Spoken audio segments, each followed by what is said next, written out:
Alors, il y a une cinquantaine d'années, Alfred Tomatis, qui était à l'époque ORL, a développé une méthode basée sur les différentes fonctions de l'oreille. Selon ses adeptes, elle s'appliquerait aux problèmes de l'autisme, aux troubles de l'hyperactivité et de la psychomotricité. Son application dans le strict domaine de l'apprentissage des langues étrangères semble donner de bons résultats reconnus par 8 universités européennes.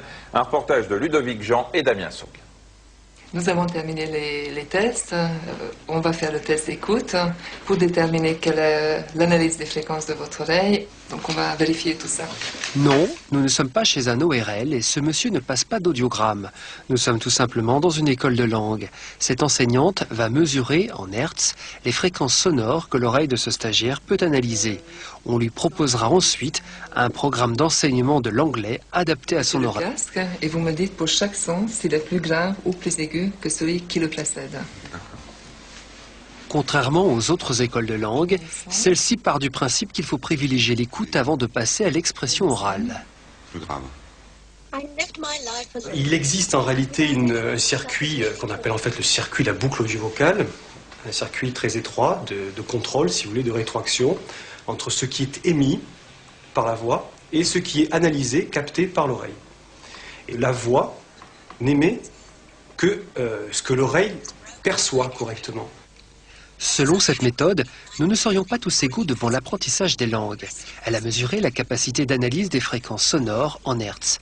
D'après les résultats, les Russes seraient naturellement les mieux disposés aux langues étrangères, devant les Allemands et les Anglais. Les Français seraient parmi les derniers.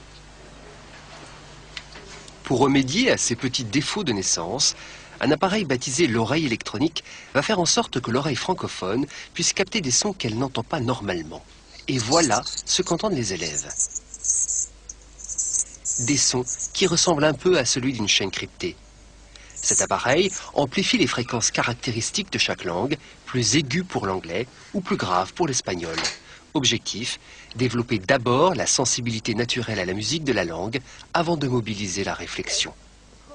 J'ai le sentiment d'avoir un petit peu plus de sensibilité, que mon oreille s'est un petit peu plus ouverte et j'ai l'impression de comprendre tous les mots et de pouvoir les reproduire. Pour parfaire son apprentissage, Anne-Marie devra ensuite répéter les mots qu'elle a appris à mieux entendre.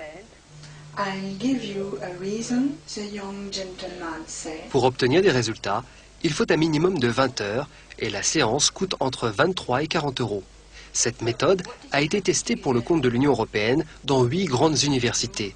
Résultat, elle permettrait un gain de 50% sur le temps d'apprentissage.